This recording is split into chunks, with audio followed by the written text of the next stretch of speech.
I, did the best I could for a couple weeks as this war started from the inside to try and find, off ramps to try and provide information to see what I could do from the inside.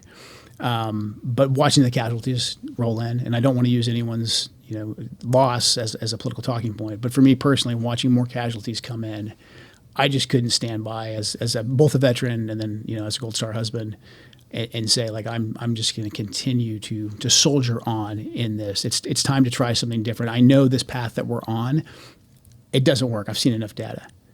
It's time to do something different. How hard a decision was it?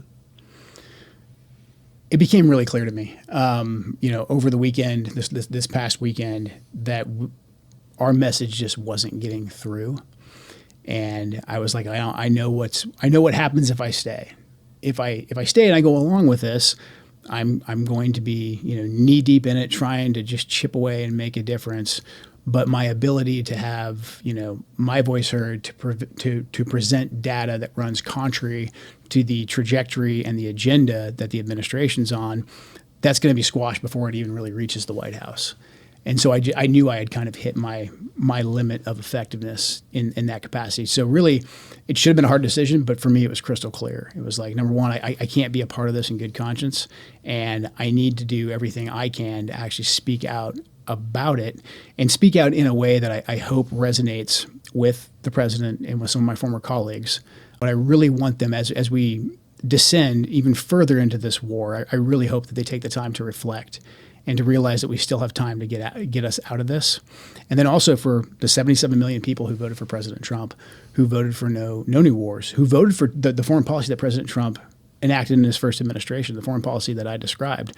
I mean, President Trump's first foreign policy, the one that he ran on, the one that he destroyed the Republican neocon establishment on, was incredibly pragmatic. We're not saying, you have to be some kind of a pacifist. We are saying, though, that you have to be very, very deliberate and judicious in how you use force, and you also have to use the full scope of the American toolbox. You use diplomacy, you use our economic leverage. And again, this isn't something that I came up with. President Trump came up with this. President Trump enacted this, and this is why 77 million people voted for him. It's probably not the only reason, but the no new wars, put America first, don't let us bleed out in the Middle East.